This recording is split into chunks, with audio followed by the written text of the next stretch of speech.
Well, Larry Goldberg gave me a quick note this morning, and he said, Randy, we should really talk about what the Fed chairman just did when he blinked, when everything changed, when the party among the pundits was unbelievable. These guys were practically breaking out the champagne on air. You could feel how excited and thrilled they were that the Fed had changed its mind and made these cuts. Larry, so you saw a whole bunch of different stuff in that conversation that the Fed had with the press afterwards, and you suggested maybe we should talk about it.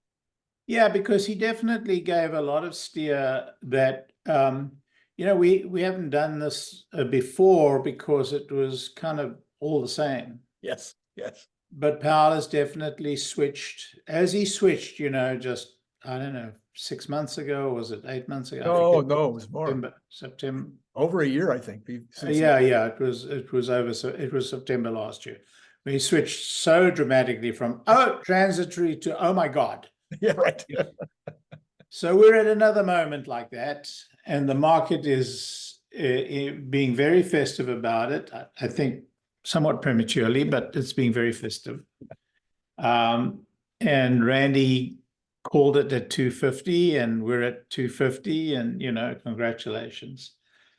But in October the 18th, our Treasury yields peaked at 5.22% for 2-year, and we're now at 4.4, right? And 10 years peaked at almost 5%, just on 5%. And they're down to 3.94 today. It's just crazy. That's the fastest drop in yields ever in the history of the market. And of course, it came after an extremely steep increase in yields. So once again, not that unexpected that you would see this steep decline. In fact, we should have probably put up the darn chart on that one, Larry, because you can see this just in this 12-month period. You see this giant increase in the yields, and then the beginning of the decrease. Yeah. It is likely to continue down. We're probably looking, I think it was you who first called 3.25 for sometime next year. Yeah. And, we haven't seen the inversion switch back yet. There's still an inversion. That is to say that the 2-year is higher than the 10-year, but I think it's only a matter of time now before that changes. And the question is, are we still going to, from the Goldberg School of Economics, are we still going to have a recession next year? I think, as I've said before, we're in a rolling recession. More states are in recession now than were in recession 3 months ago. And it'd be interesting to see what happens with this loosening by the Fed, or this potential loosening by the Fed. I would say one thing, Larry. One of the largest businesses in the country is housing. And I said on my show this morning, I think the guys who build houses called all their lawyers yesterday and said, let's put in the permits. You may be right. But, interest rates for them are still high. Prices are still high. We'll see. Time will tell. Time will definitely tell. But there was a lot of rallying yesterday. So let's take a look at some of those questions that you thought were interesting. Yeah, so he answered a lot of questions, and so that's important.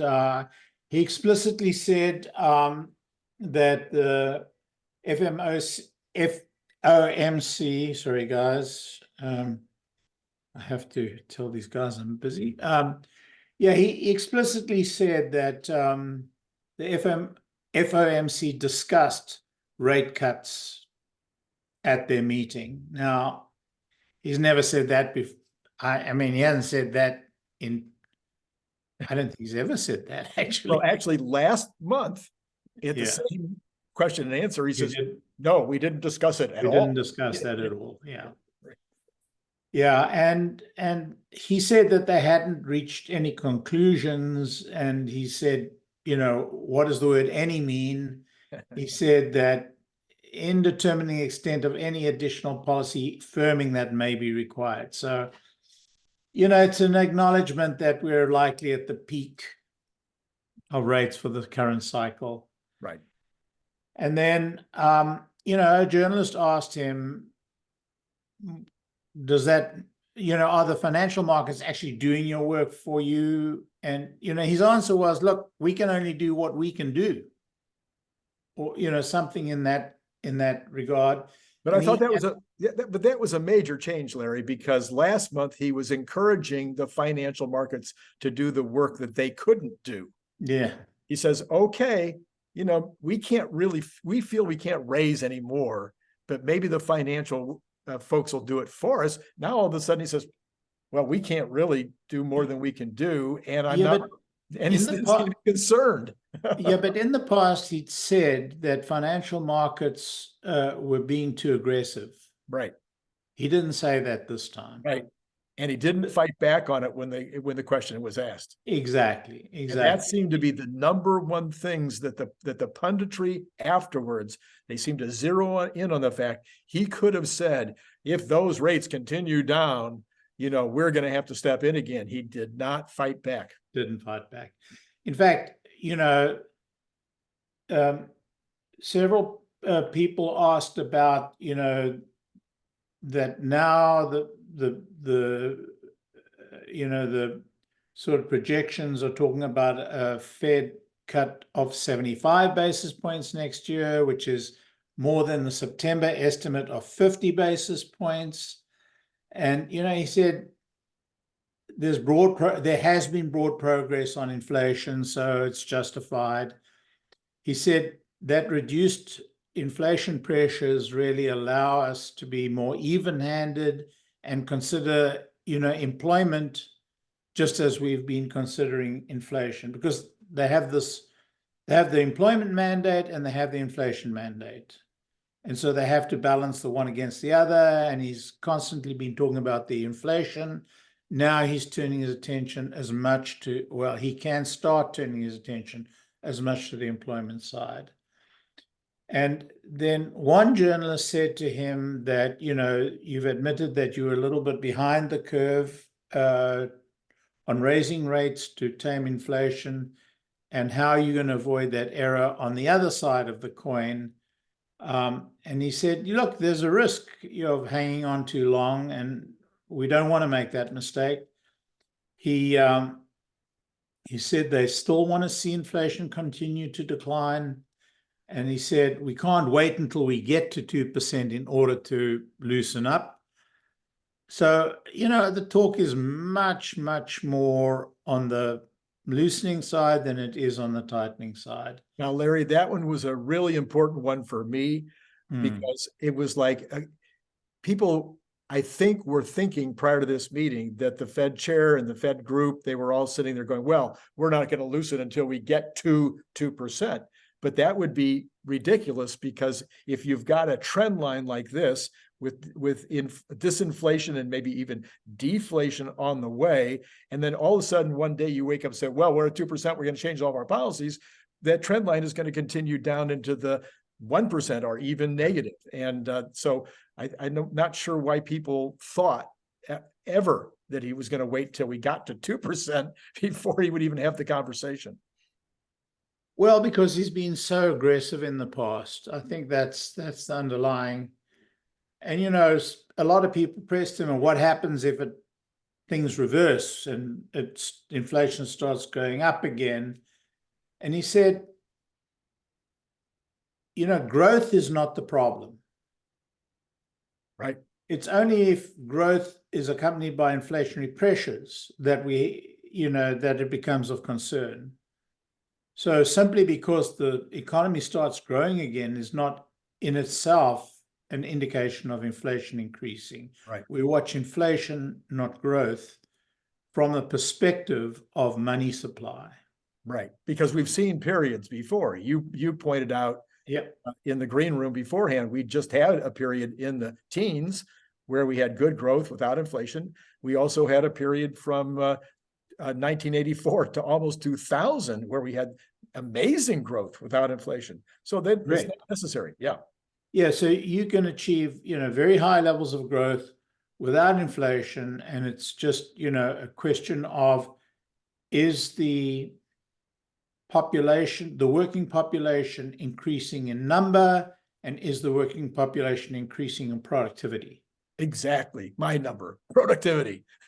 Well, you can't have growth with just productivity Right. without a working population. Right. And Unless they're my robots. concern is a shrinking working population, because less and less people are putting their hands up and say, I want to work. Right. And the population is not dying. The population is getting older, but even the older people want to work.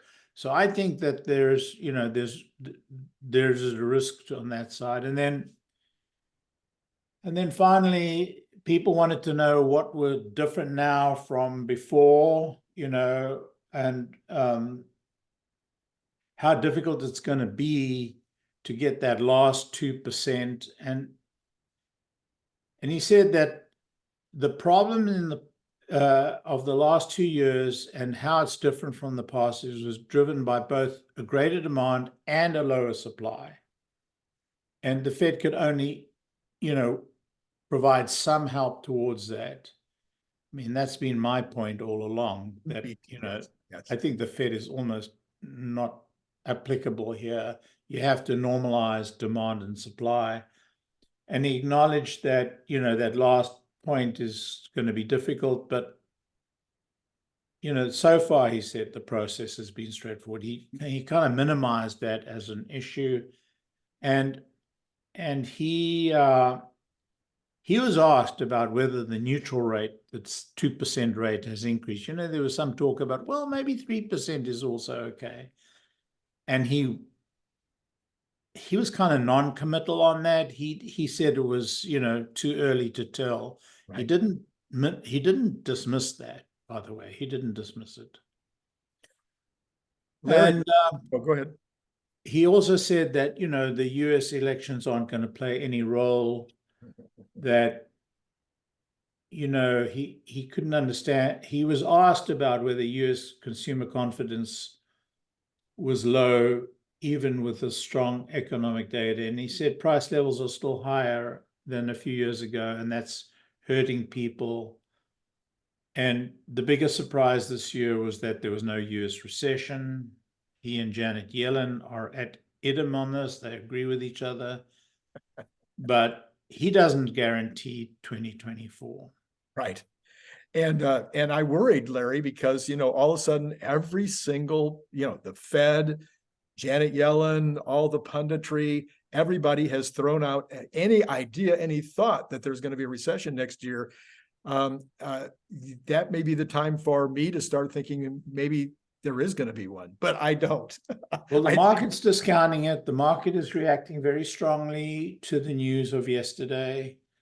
The party's on, Yes, risk off, and the risk on, yes. I mean, risk on, risk on. It worries me. So just for the nerds out there, the real numbers geeks that love this kind of stuff, he also kind of gave us a hint of the way that he thinks. He said that the PPI number, I forget what PPI stands for. All of a sudden, I have a mind fart here. PPI is the production price index. Anyway, the PPI, producer price index, which that he used that to estimate where the PCE was going to come in later this month. And I think that was the final straw for him. That was where he could see that the PCE was going to be in line again. And he told us months ago that he needed that PCE to be in line for 4 months in a row. And this would be the 4th month. Yeah, I think that everybody's feeling good, but this is kind of like the guy saying halfway down the skyscraper as he's falling down, the How's it 50 going? stories, gets to 25th floor. He says, so far, so good, Prices are coming down because activity is slowing down, growth is slowing down. And so far, growth has been very spotty. It's been in particular specific areas of the economy. If those falter and the others don't pick up, then what you have is cumulatively, the next floor you're falling down to the next floor. So Right. I remain very cautious. And I, of course, am not. I think they're going to be surprised on the upside. The Fed is the worst at projecting the future. They've got us down for 1.4 next year. Unfortunately, see, being, conservative and not really wanting the Democrats to win again, I would like to see, them be right. This 1.4 would be okay, probably wouldn't help the Democrats that much. I have a strange feeling we're going to be looking at 2.5% next year, and it's going to be, Katie bar the door. It's going to look like the current administration did a good job, and there you go. So, but we'll find out, won't we? We sure will. Anyway, it was an interesting meeting. Janet Yellen's off on the victory lap. Yeah. The Federal Reserve is about to join her on the lap. All the governors will be there in their shorts and racing with her in her shorts. I mean, can you imagine that picture? And yet, both you and I would agree it probably would have happened without any Fed intervention at all. We would probably have gotten back to this spot just by the normalization of supply and demand that would have taken place just by how the markets work. But on a healthier growth rate and a healthier path for next year. Yeah. Yep. Larry, thank you for suggesting this as an episode. I think that it was valuable information that people that are super interested in this stuff should be able to get a lot out of. We'll get 16 geeks watching the program. Now, tomorrow, you're going to have a friend of yours on. We're going to be talking about the production of the Cybertruck. Do you want to tease? Yeah, we're going to look at the engineering of the Cybertruck. Sandy Monroe does the teardown. We have to wait for the teardown. You won't have to wait. Oh, Ken is coming on, and I'll introduce him on the program. He is great. He's got, 30 years of experience, 50 years of experience in the auto industry. He's worked for very large OEMs, the largest OEMs. He is a very, he's great at description. So I don't want to oversell him, but I really enjoy working with him. And, I met him at the introduction of the Cybertruck, at the Cybertruck launch. I was very struck with him. I met his mother too, who's a great lady. And I'm very excited to have him on. All right. So that'll probably be at this same time tomorrow. We'll be producing it later today, but we'll be putting it up probably about this time tomorrow. So look forward to that one. And of course, Larry will join us yet again for Good Times on Good News Friday. So, if you like having Larry on, hit that like button if you haven't already done it. And then you need to buy a Cybertruck bottle opener because it's almost time for Christmas. It's only 11 days away now, and there's still plenty of time. It'll get shipped in plenty of time. You'll get it. Can you believe it's Christmas again? Holy mackerel. I know. And in California, it's so hard. It's going to be 75 out there again today. And it's like, it doesn't seem like Christmas. It is tough. It is tough. Somebody's got to do it. I know. Larry, thanks again for coming on. Thanks very much, Randy. And to all of you out there, it's been great talking to you.